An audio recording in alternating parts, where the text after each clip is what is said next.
Hi, my name is Barry Sterling Mitchell. I produce the Sterling Pro Football Net Point Power Rankings.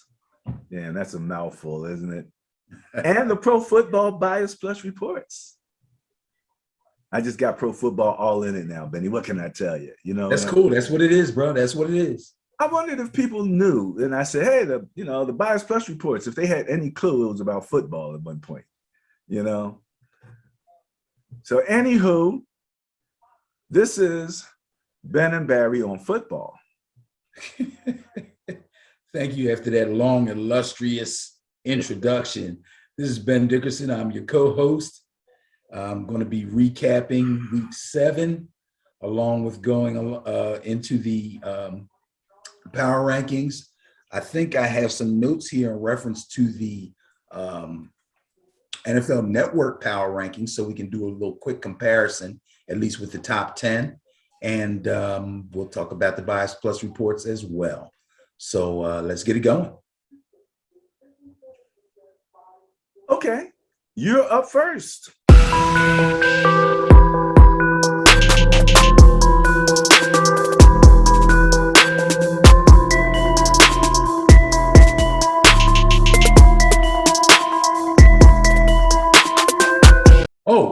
Okay. So I can get myself started here, right? So I tell you what I'm going to do. I'm going to do like this right here. NY is going on over there, man. And I'm going like NY and the big well, you know what NY stands for, right? It's self-explanatory. I mean, you know. But anyway, let's talk about last weekend's NFL action, week 7. First up, the Thursday night game. The Denver Broncos went down to Cleveland to play the Cleveland Browns. It wasn't a very good game, to tell you the truth, unless you think because the score was close, it was a good game, but it wasn't a real fun game to watch. It had its moments, though. Bottom line is the Cleveland Browns were able to come away with the victory, 17-14 over the Denver Broncos. Let's talk about the Broncos. So after a really horrible first half, Teddy Bridgewater finally engineered 2 second-half drives, throwing TD passes to his running backs, one to Melvin Gordon, one to Javonte Williams, to make the game somewhat interesting. But he fell short to Case Keenum. Yes, Case Keenum sitting in for Baker Mayfield, who has a torn labrum, I believe, in his non-throwing shoulder. That's going to take a little while to heal, but because it's in his non-throwing shoulder, Baker is rumored to be coming back sooner than expected. But for now, it's Case Keenum. And it's not that Keenum was better than Bridgewater, because he really wasn't. He had absolutely no chemistry with Odell Beckham. He had a little chemistry with Jarvis Landry, but late in the game, Landry twisted his leg on a sideline play. He had to be removed from the game. Thankfully for the Browns, their run game carried them to victory. This team, arguably, and it's not a big argument, it's a very small argument, this team arguably has the best run blocking offensive line in the game.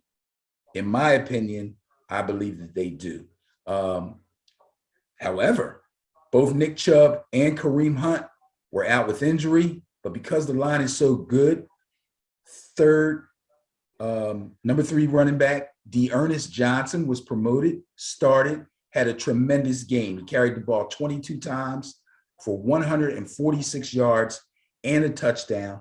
He also had 2 catches for an additional 22 yards. So the Browns came out on top. Green Bay Packers hosted the Washington football team. It's not a whole lot to talk about here, but let me get this out. Taylor Heineke sort of kind of filled the box score as far as, like, if you had to start him in fantasy, he would have done all right for you. He completed 25 of 37 passes for 268 yards and a score, and he rushed for another 99 yards. But he was sacked 4 times and intercepted once. So, yeah, good for fantasy, bad for the real Washington football team. Now, running back Antonio Gibson has been playing through a fractured shin bone. How he's doing that, I have no idea. but he was basically held in check, meaning that the only real production for the football team would have come from the unquestioned star of the team, who is wide receiver Terry McLaurin. Now, Terry McLaurin did his best to help them out. He hauled in 7 passes on 12 targets, obviously, where they were trying to get the ball to him. He was targeted 12 times, but he got 7 passes, 122 yards. He did score a touchdown, but that wasn't even close to being enough. Aaron Rodgers, check this out. Aaron Rodgers almost had identical numbers to Heineke. Let me give you Heineke again. 25 of 37, 268. Aaron Rodgers, 27 of 35, 274. How close is that? Crazy thing is, there was one difference. Aaron Rodgers threw for 3 touchdowns. So obviously, the better quarterback prevailed. 1 touchdown went to Devontae Adams, who caught 6 balls for 76 yards. 1 touchdown went to Alan Lazard. He caught 5 balls for 60 yards. And 1 touchdown went to tight end Robert Tonyan, who had a 4-catch, 63-yard day. So through the air is the way to go against the Washington football team. Obviously, it's a little tougher to run on them, but they can be run on too. Their defense really isn't making much noise. Seems like I say that every week. Oh, boy. Now, I had 2 big upset calls going into week 7. I predicted this one. I wasn't wrong. And I'm so happy I wasn't, because I know a lot of people didn't believe in me on this one. Coming off of a big win against Buffalo in week 6, Tennessee hosted the Kansas City Chiefs. This was a game where people thought, yeah, Derrick Henry will do his thing, but the Chiefs are going to bounce back. They're going to be fine. No, they were not fine. I saw this one coming. I warned people about this and about my concerns about the Chiefs 2 weeks ago. Patrick Mahomes threw 1 interception, which gives him 9 total this season. 9 total interceptions this season. He threw for no touchdowns. He lost a fumble, and he was sacked 4 times and knocked out of the game mid-4th quarter. That's a problem. That's a big problem. But the more serious problem is the Chiefs' defense, which is basically non-existent. They've only recorded 8 sacks and 7 turnovers so far this season. Now, let's remember, we've just completed week 7. They have a total of 8 sacks and 7 turnovers so far in 7 weeks. So I'm going to give you a little perspective. The Giants' defense has 16 sacks and 9 total turnovers. I could have went for a higher ranked defense, but I didn't, because I wanted to give you perspective, and not just because the Giants are my team. Giants are considered probably a middle of the road defense. 16 sacks as opposed to 8 sacks for a team that's just coming off of a Super Bowl appearance. 9 total turnovers as opposed to 7. The Chiefs' defense is abysmal. Now, and again, let me just say, I'm not trying to, compare them to the Giants or anything, but for all intents and purposes, as far as I can see, the Giants have been underachieving defensively and are going to get better. The Chiefs are just flat out bad. Okay? They're just flat out bad. Meanwhile, the Titans are looking really, really dangerous. I mean, they're scary. Now, you might wonder, how scary are they? I'm going to tell you how scary they are. Kansas City was faced with a real tough decision coming into this game defensively. A lot of teams have faced this decision. A lot of teams going forward will face this decision. What to do with the Titans offense because they have Derrick Henry. So the Chiefs decided to load the box, try and contain Derrick Henry, and make Ryan Tannehill beat them. Henry carried the ball 29 times. That's 29 eat the clock times. He only gained a total of 86 yards, which is a great day for most running backs in the NFL. But the 29 carries to get that 86 yards moved the sticks and ate up clock. Tannehill at that point didn't even really have to have a great game. We're talking about the Chiefs defense here. Tannehill completed an efficient 21 of 27. Nice game. 270 yards, a touchdown on a beautiful back shoulder fade to A.J. Brown. He also scored on a 2-yard bootleg run.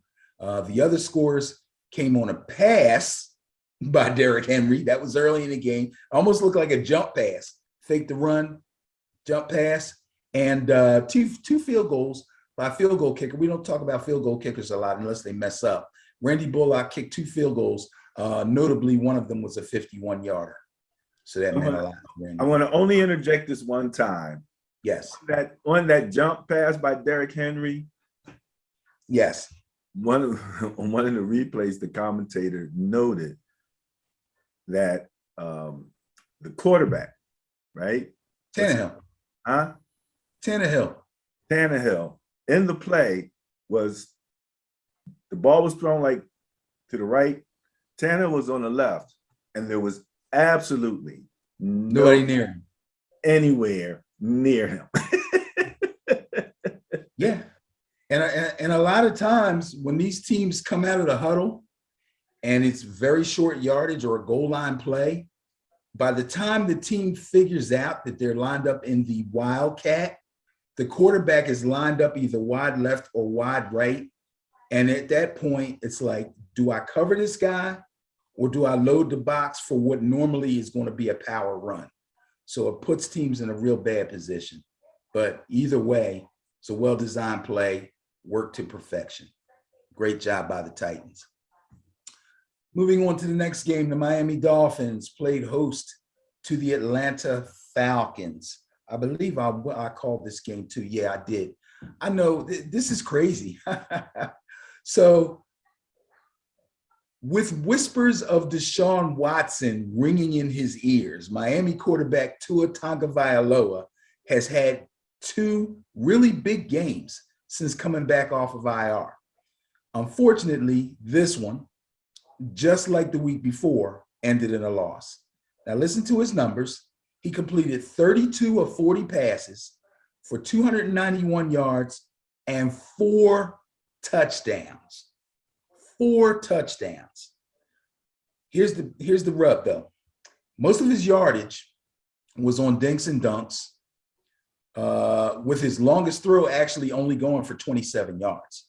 His 4 scoring tosses went to 1 wideout, Isaiah Ford, 1 running back, Myles Gaskin, and his 2 tight ends, Mike Gesicki and Mac Hollins. But he also threw 2 really bad interceptions. Now, on the other side of the ball, looks like Matty Ice still has some juice. I think we said that earlier in the season. Matty Ice is not dead yet. He did get docked for 1 interception, which was really a completed pass to Calvin Ridley, but the D-back actually snatched the ball away from him before he could really secure it. So that's a tough interception for Matty to have on his resume. And he was only sacked 1 time. He completed 25 of 40 passes, 336 yards, 2 touchdowns. 1 went to Ridley and 1 went to Russell Gage, who just came back from injury. So it's good to have Russell Gage back. I think that's going to open things up for Ridley. But immediately what it did was it opened things up for Philadelphia born and bred tight end Kyle Pitts. The first really big game of his career since he was a first-round rookie tight end pick. Pitts finally proved his potential to be a big-time receiving threat. He had 8 targets. He caught 7 of them for 163 yards, and 5 of those 7 catches went for 20-plus yards. This is exactly what they drafted him for. And this was his first really big game where he showed everything that he can do besides get in the end zone. So good luck, Kyle Pitts. I'll be keeping my eye on you. I don't have you in fantasy. I think he got off to a slow start and I traded him away. Silly me. Anyway. I actually termed his breakout game the game that they played in London. Yeah. Oh, no. He played well in that game. Yeah. I thought that was the first time I saw him really play well, where they're like, okay, who's that guy if you didn't know? Right. But you look at some of the catches that he made in this last game. One hand Jones, just abusing people. He's too big, He's too fast. He's a matchup nightmare. And as soon as they learn how to really use him properly, he's going to be great. I am predicting he will be great. Okay, moving on to the next game. That would be New England playing host to division rival New York Jets. This one was not pretty, unless you're a New England Patriots fan. Patriots won the game 54-13. It was a total blowout. Zach Wilson got injured. He's out 2 to 4 weeks with a strained PCL. That would be his posterior collateral ligament. I get my ACLs and PCLs mixed up. As the starter, the rookie was already struggling. Now he's hurt. His backup comes in. His name is Mike White. Has anybody ever heard of Mike White? Probably not. I don't know of all Mike White's travels. He was on the Jets last year. I'm not sure if he was on the active roster for any big length of time, but he's actually a 5th-round draft pick, originally drafted by the Dallas Cowboys back in 2018. I wanted to get that because with a name like Mike White, it's like, I already don't know who you are, and I couldn't pick you out in the lineup, and that name sounds like you made it up. So, I had to look him up, see what was what with Mike White.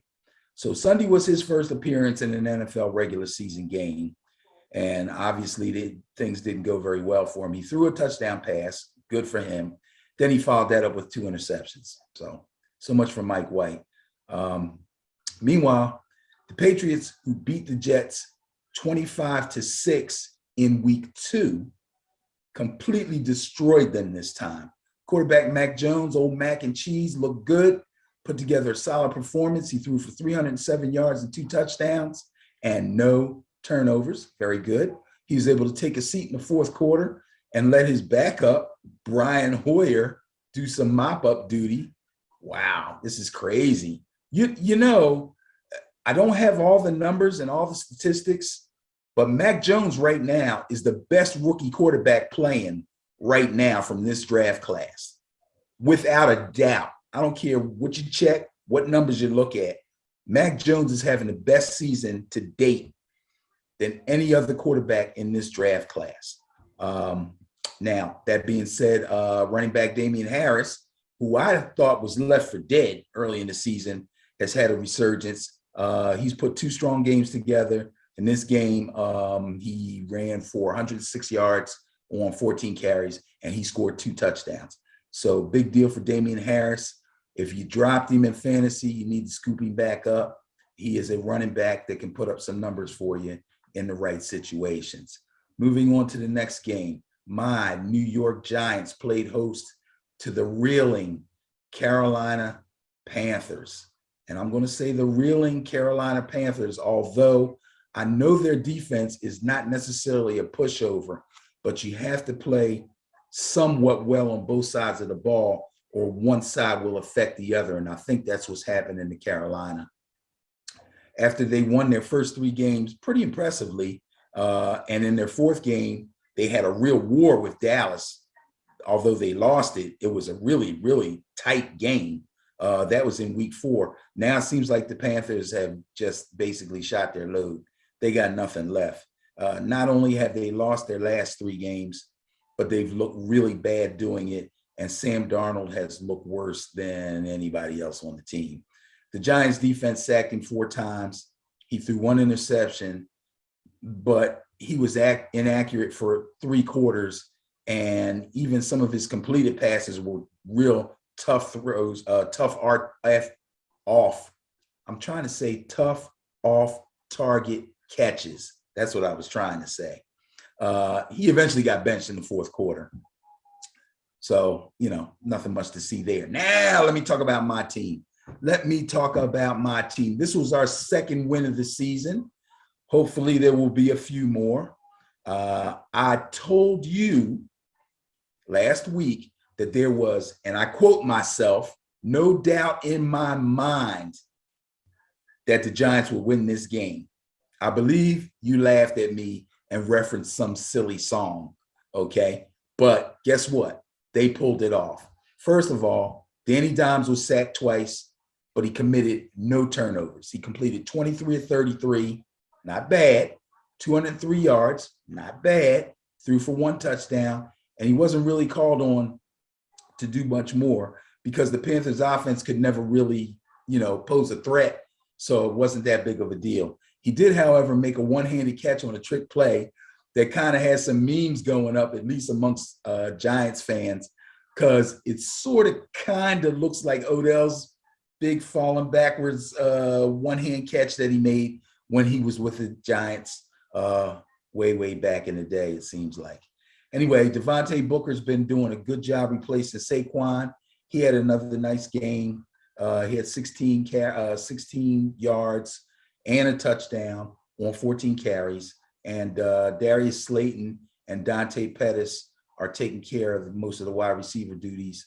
Hoping that Galladay and Kadarius Toney and Sterling Shepard get well soon, and then we'll have our full complement of wide receivers, and we'll see what we can do. Next game up, the Baltimore Ravens played host to the Cincinnati Bengals, a division rivalry that's been dominated by the Baltimore Ravens for the last few years. This was my second big upset that I called for last week. This is the one that I'm most proud of. I quote myself again. This is a trap game for the Ravens. The Bengals will try to contain Lamar Jackson just enough. And then I said some other old crazy stuff like that. Now, when I said that, I was hoping it was on the ground that the Bengals would be able to limit Lamar. He did get off for 88 yards on like 12 carries. But it was through the air where Lamar actually struggled. The Bengals sacked him 5 times. They harassed him into 15 of 31 passing. Woo!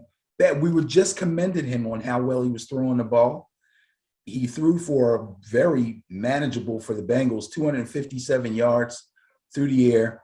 He only threw for 1 touchdown. He was the leading rusher again on this team, which is not out of the ordinary, except he's not getting anything from any other running back on the roster. I realize they've had some injuries and they've brought some people in, but there is no actual running back on this team that's making any noise.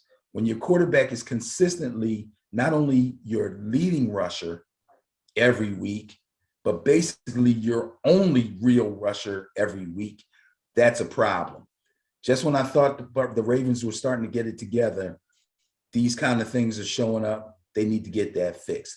Marquise Brown was targeted 14 times. But and that was great for Marquise, and it's great if you had Marquise in fantasy. But unfortunately, tight end Mark Andrews pretty much got taken away by the Bengals. Great job by the Bengals defense. Don't look now. Might be a new sheriff in town in this division.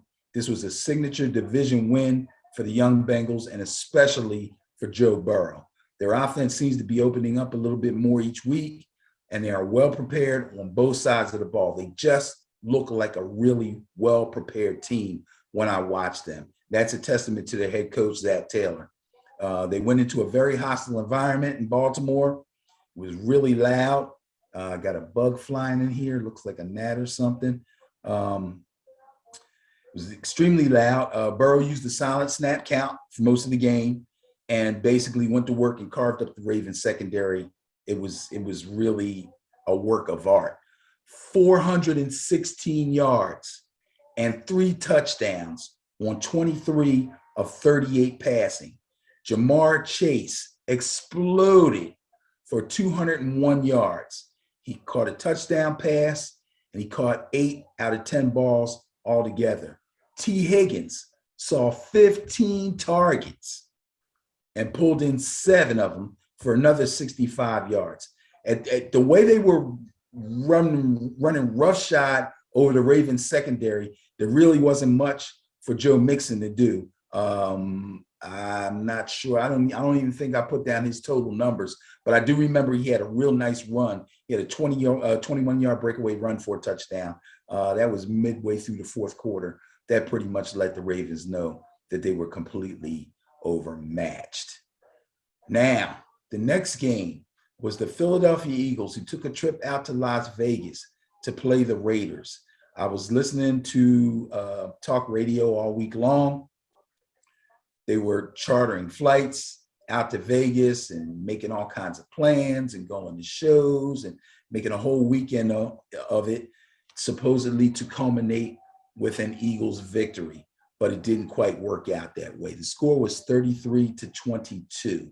And it seems like for the last couple of weeks or so, every time I get to start to talk about an Eagles game, somewhere during the conversation, I end up saying something along the lines of, the score does not indicate how the game went, or the score does not indicate how lopsided this game was, or something along those lines. This is another one of those games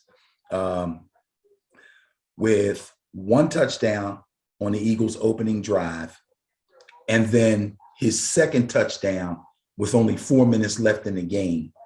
Jalen Hurts has become the garbage time king.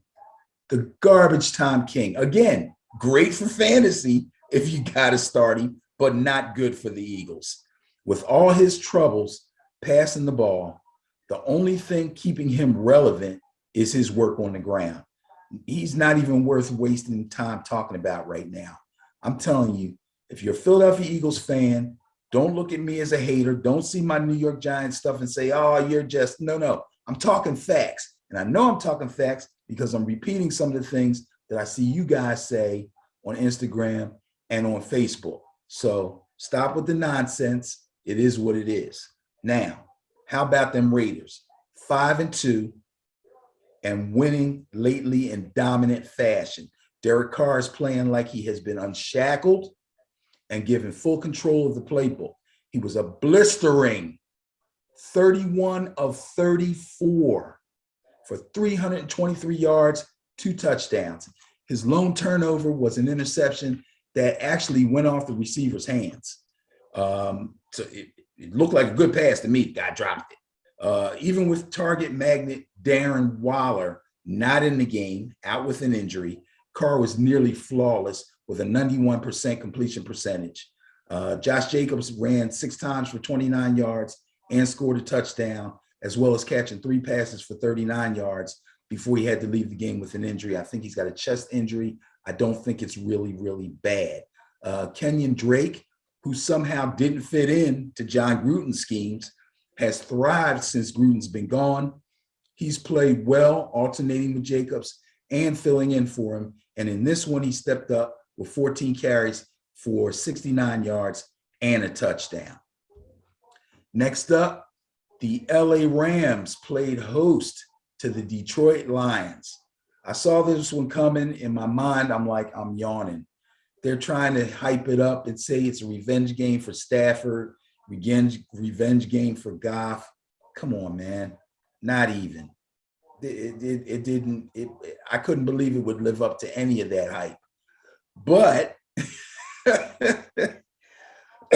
excuse me, but the Detroit Lions tried their best to make it interesting. So I'm looking at it like this. On the road in LA, the Lions coaching staff knew they were going to be overmatched. The Rams were 5-1. They're riding high. They're killing people. And they got their ex-quarterback, Matt Stafford. So I believe what they tried to do was disorient the Rams with some well-timed trickeration. And they actually had good results. They converted 2 fake punts and an onside kick. But it wasn't enough to pull out the win. The Rams are just a far superior team. That being said, it was still entertaining thanks to DeAndre Swift, Philadelphia, who totaled 144 yards on 21 carries, one of which was a 63-yard TD on a screen pass on the Lions' opening drive. But unfortunately, he was stopped cold on some very short yardage runs in the third quarter, big-time third down stops that the Lions really needed. He was not able to get. And he had a pass go off of his hands late in the game for an interception. That pass that went off his hands and was actually intercepted was Goff's second interception. Before that, with about 5 minutes left in the game, he threw another interception, very ill-advised pass. He was in the midst of getting sacked, and just tossed it up.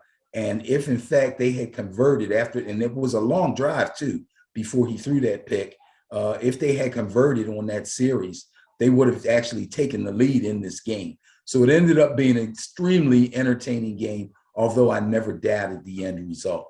Through it all, the Rams stayed really calm. They played their game. Matt Stafford completed 28 of 41 passes for 334 yards and 3 touchdowns. 2 of the touchdowns went to the uncoverable Cooper Kupp. He caught 10 passes total for 156 yards. I have heard several people on several different shows on different channels say something of the sort or something along the lines of Cooper Kupp right now is the best player in the NFL. Hands down. He is the overall best player, or he is playing the best ball of any skill position player in the NFL up to this point of the season. I tend to agree. Next up, the undefeated Arizona Cardinals played host to the woeful Houston Texans. Oof. If only they had some of that Lions trickeration. Oh, man. Anyway, although they ultimately had no chance of keeping the Cardinals out of the end zone, the Texans defense actually did their best to get after Kyler Murray. They brought the house several times. They delivered some vicious hits on this guy. Kyler Murray's not a big dude, but he's really tough. But they put some hits on this guy, man. I forgot Lovie Smith. Good old Lovie Smith is the defensive coordinator for the Texans. So I guess he figured, you know what? Our only chance is to get after Kyler, and he surely did try to do that. They were able to get 4 sacks on Kyler. Kyler threw 1 interception. They got him for a safety, and they had 9 total tackles for loss in this game. So up front, the Texans gave it all they had. Unfortunately, with no offense to speak of against the stout Cardinals defense, this game was just going to turn into a blowout no matter what they did. Although the Cardinals only recorded 2 sacks, they had 2 stops on 4th down, and they had 5 3-and-outs. And let's remember, stop on 4th down is basically a turnover. A 3-and-out is basically a punt, which is almost like a turnover. So they dominated there also. Kyler Murray looked a little wobbly after some of those really bad hits, and he, in fact, had to visit the medical tent a couple of times. But ultimately, he went 20 of 28, very efficient, 261 yards, 3 touchdowns. He found DeAndre Hopkins and Christian Kirk on short scores, and he connected with ex-Eagle Zach Ertz, who I'm going to change his name to Yak Ertz, because he had a 47-yard catch and run for a touchdown in the 3rd quarter. The Cardinals' offensive attack, again, was bolstered by a solid run game, with Chase Edmonds racking up 81 yards on 15 carries, and James Conner, who basically only scores touchdowns, scored again on an 18-yard run.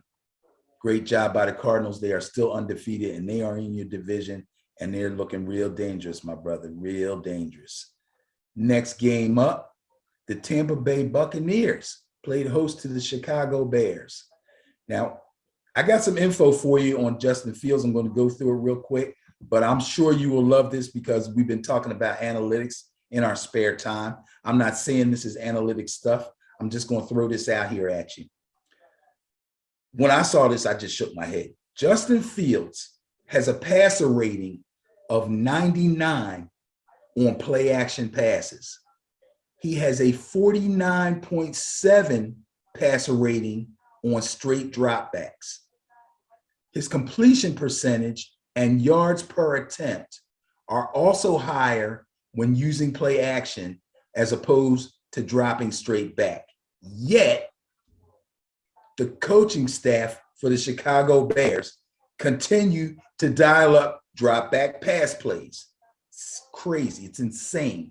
Against the Buccaneers, Matt Nagy continued to use Fields as a drop back passer and seems unwilling to draw up any design running plays for him, which would actually play to his skill set and play to one of his strengths.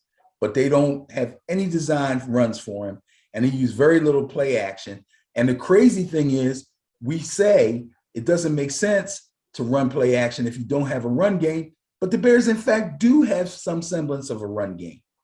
And it's proven to work because when teams play the Bears, he throws the ball better out of play action. This is crazy. I don't even want to talk about this more. It's insane. Tom Brady threw 4 touchdowns against the Bears' leaky defense. He has now thrown 4 or more touchdowns in 4 of 7 games so far this season.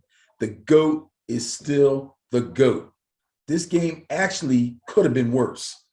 Chris Godwin, 8 catches, 111 yards, a touchdown. Mike Evans, who's a big-time red zone magnet now because Gronkowski's out, so he's thriving right now. 6 catches, 76 yards, 3 touchdowns. And one of them was Tom Brady's 600th career touchdown pass, and we'll probably talk about that particular pass and what happened to the ball later. Did you have him in fantasy? Excuse me? Did you have Mike in fantasy? I have Mike Evans on a couple teams. You got to remember, I'm the guy with like 100 teams. So, yeah. But, yeah, I had him in a couple games. Guess what? I lost to somebody who I should have beaten because they had Cooper Kupp. Cooper Kupp had one of the greatest nights in fantasy in the last 5 years. He almost scored 50 points by himself. Really? Wow. Unbelievable. The only bigger game I saw in fantasy that I can remember is Mike Vick went off one time with like 6 touchdown passes, and he ran into or something and ran for like 150. That's the only game I can think of in fantasy where one player basically beat a team by himself. But yeah, Mike Evans, big night, big night. Now, last game, Sunday night game, Indianapolis Colts go to San Francisco to play your 49ers. I was very disappointed there, very disappointed for 2 main reasons, but I'll just tell you how this game went as far as the way I saw it. So after missing game 5 because of an injury and then having to bye on week 6, I thought Jimmy Garoppolo would be healed and prepared to take on the Colts physically and mentally. I knew that Trey Lance had also sustained an injury, but the reports were that Jimmy was getting better faster. He would probably start, and then they'll just, go from there. So not long after the game started, I noticed Jimmy G start to limp. He was limping in and out of the huddle, just a slight limp, but I did notice it. I think one of the commentators might have said something. I had my sound down kind of low. Shortly after that, it was clear he was neither physically or mentally prepared. He completed 16 of 27 for a measly 181 yards and 1 touchdown. He never looked, he never looked comfortable setting up the throw. He didn't move well in the pocket. He got sacked twice. He lost a fumble, and he threw 2 interceptions. Really, really bad night for Jimmy Garoppolo, and they couldn't even pull him off and bring Trey Lance in because Trey Lance isn't 100% either. Now, what's really perplexing for me is the Niners were only down by 1 point. It was 13-12 at halftime. They were down 1. They go into the second half. The Colts score early in the third quarter to go up 20-12, and the Niners abandon the run. They just stopped running the ball. Now, it's really strange because Elijah Mitchell rushed for 57 total yards and a touchdown on their opening series. He looked tremendous. He looked like, oh man, I'm thinking, man, this boy's going to have a night. And then they just slowed down to a slow crawl. Now, eventually he finished with a total of 107 yards, but he had 18 carries, but he just wasn't used enough. He just wasn't used enough. I believe that they had every chance in the world to win that game if they had hung in there and tried to stay balanced, even despite how bad Garoppolo looked. I might be talking out of my head, but hey, if he's not looking right, you got to lean on the run game. No, you're going to put the whole game on him. The guy's not 100%. He's not playing well, and you just going to have him just throwing passes. Kind of crazy to me, but that's the way I saw it. Meanwhile, Carson Wentz continued to show steady improvement as the Colts signal caller. By the way, it didn't hurt that the 49ers defense was only able to sack him once. And he did toss 2 touchdown passes and scored a 3rd pass on a run. And speaking of the run, it's getting to be pretty much predictable that every week Jonathan Taylor is going to run for at least 100 yards. He went for a total of 107 on 18 carries in this game, and he scored on a short yardage touchdown. And one last fantasy note, wide receiver Michael Pittman, if you haven't been paying attention, has established himself as a number 1 receiver, not just for the Colts, but in the league, okay? So again, fantasy, if Michael Pittman is out there, grab him. He probably isn't. If somebody else has got him and you can put a little trade package together, get him. Because as Wentz gets better, Pittman continues to thrive, all right? Let me see. What did he do? He caught 4 passes, only 4 passes, but one of them was a 57-yard bomb, and the other one was a magnificent 28-yard fade route. Enough said. Last but not least, Monday Night Football. Can I say this on my Niners? Certainly. Couple things. One, I told you I did the game virtually on Madden. Right. And I won based on the fact that I stuck to the run to the bitter end. Okay, that's one thing. 2, I'm watching the game and it's driving rain. Okay, they're in the middle of a tsunami. Yes. I look at one play, Garoppolo's going through like a double fake. And I'm like, why do you have him faking the ball? First of all, you haven't, like you said, they kind of went away from the run. Strangely enough, Mitchell and Jonathan, I think, were pretty close statistically. If you look at their statistics, number of carries, number of yards, yes, very, very close. So you're right. They had to stick to the run, but how much play faking are you really going to ask Garoppolo to do in the driving rain? You know what I mean? You got to have a game where you can turn around, hand the ball off, and push up on some yardage. You know, if you can't play a little bully ball and you're a running team, then you're not really a running team. And that's on the coach. I'm with you there. I have some serious issues with that, but I'll leave that at that. Go ahead. Yeah, there's some questions out there that are cropping up in reference to Mr. Shanahan.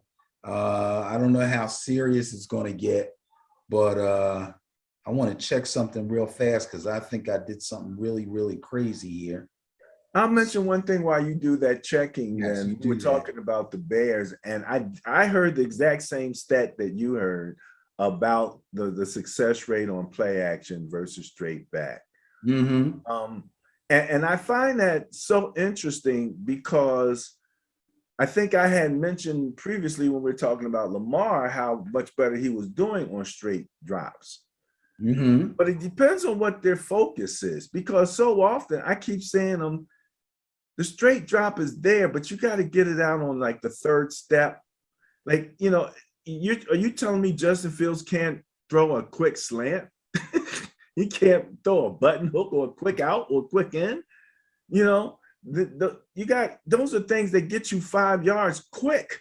You know what I mean? And, you know, coming from a West Coast offense with my Niners, I mean, that short pass, you know, substituted for the run in many cases. But again, that's a fundamental. You know, Tom Brady has not run anything. He will, you know, as far as the play fakes are concerned, we'll talk a little bit more about that and the analytics, like you said. But I was surprised. I wasn't surprised to hear that, because if you have at least a reputation as a run team, the defense has to respect the play fake. But how much play faking can you do? You know what I mean? And especially depending on your situation. You know, if you're getting sacked and, you know, 2nd and long, 3rd and long, how much play faking can you do? So I don't know situationally how that played out in those statistics. But that's where the interesting part about the analytics come in. So I'll let you go back to your thing. Yeah, the only thing I'll say about that is, if in fact you have numbers that are so stunningly different, and you're trying to groom a rookie quarterback, why would you not play to his strengths, his obvious strengths? It's when you're calling play action a strength. I don't know if I'm calling that a personal strength or No, it's a situational strength. because that's what I'm saying to you. This is where he has success. His numbers for drop back passing might be bad because of the situations that he's been put in. We don't know that when you hear these straight up numbers, if they're out of context, it makes it difficult to just jump and say he can do this, ergo they should do more of that. That's funny. When I say something similar to that, when we talk about analytics, you poo-poo what I'm saying. But that's okay. I get what you're saying. No. I get what you're saying, Bear. But they're trying to force a round peg into a square hole, or vice versa. It's not working. They're losing badly. And this guy has only had success doing certain things. And he has like zero to no success doing something else. Yet they continue to try to force him to do what he's not good at. And on top of that, have made no effort at all to play to his strength as a runner. None. Zero. They don't dial up any run plays, design runs for him. None. They're just going to just keep on going and just keep on losing. It's crazy. They're not even trying. That's the point. I understand situations. I understand this situation may call for a drop back pass. This situation may call for a 5-step drop. That's why we're doing it, because it calls for it. Okay, I get it. But they're not even trying. The numbers are too glaringly distant in opposite directions. It's insane. I don't think Nagy's going to make it through the season. And if he does, he'll definitely get fired in the offseason. And that'll be good for Justin Fields, because he's got to go. That marriage is not going to work. Okay, Monday Night Football. New Orleans Saints go up to Seattle to play the Seahawks. I lost this game. I was rooting for the Seahawks. I picked the Seahawks to win this game. We may have to come up with something. You know how we say Trubisky ended up? Yeah, I'm going to have to come up with something new about he did a Geno or something, because this is crazy. Jameis Winston wasn't very good in this game, but I believe it was more a result of subpar wide receiver play as opposed to him not playing well. Traquan Smith seemed like he was running a different route tree from another team than the route tree that Jameis runs with the Saints. They had no chemistry whatsoever. Kevin White and Kenny Stills both dropped deep balls down the sideline that Jameis basically put right on them. Yeah, they were contested, but an NFL receiver's got to catch those balls. I'm sorry. They both got hands on those balls, and Jameis dropped them right in there. Hey, Ben. Yes. I thought about you on those drops, because I kept, in my mind, I kept going, damn, Devontae Adams would have caught that. Exactly. Wow. Stephon Diggs would have caught the catches for him. DeAndre would have caught that. There's a difference, They have a subpar receiver core. And when Mike Thomas comes back, if he comes back, because I'm hearing now, he might be out for the season. I don't know. I might have to double check that.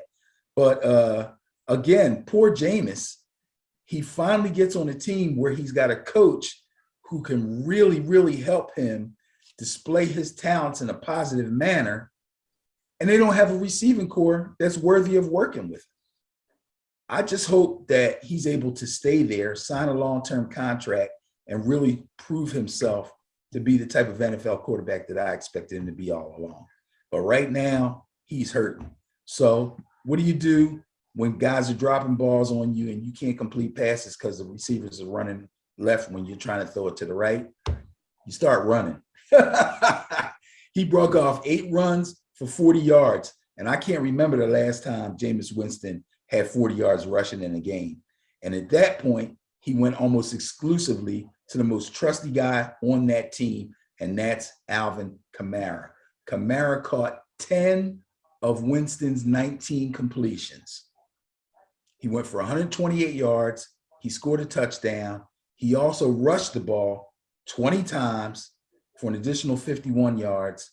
It was pretty much the Alvin Kamara show all night, and he looked good doing it, man. That guy's a beast. Seahawks offense, meanwhile, is really hard to watch with Geno at quarterback. I can't wait for Russ to get back. After a beautiful 84-yard bomb for a touchdown to DK Metcalf on the very first pass of the game, he was crazy bad for the rest of the game. The Saints defense deserves some credit. They did sack him 5 times, but he was skittish in the pocket. He was indecisive. He missed several receivers. He missed open receivers. It's a miracle somehow he never had a turnover in this game, the way he was throwing the ball all over the place. It was crazy. But that's all I got, folks. There you have it. That's week 7. I won 10. I lost 3. That'll do it. This just in. Saints traded for Mark Ingram. They brought him back from the Texans. Really? Yeah. Just wow. Wow. That I know he's happy because he wasn't getting nothing done down there in Texas. They also probably realize that they have to take a little bit of weight off of Kamara. They have a far better offensive line. So Ingram will now, I don't know if he's going to thrive. I don't know exactly how much he's got left. I don't think I've actually witnessed an entire Texans game. So I don't know how bad they are. All I know is they keep on losing. But hey, that's good. That's good for him. I think that'll work out for them. What they need to do is put some kind of package together and get themselves a daggone receiver, a real receiver, you know?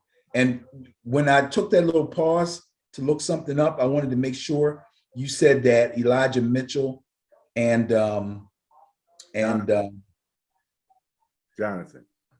Jonathan Taylor had the same stats. They, in fact, had the same exact stats. How crazy is that? 18 carries, 107 yards rushing. Exactly.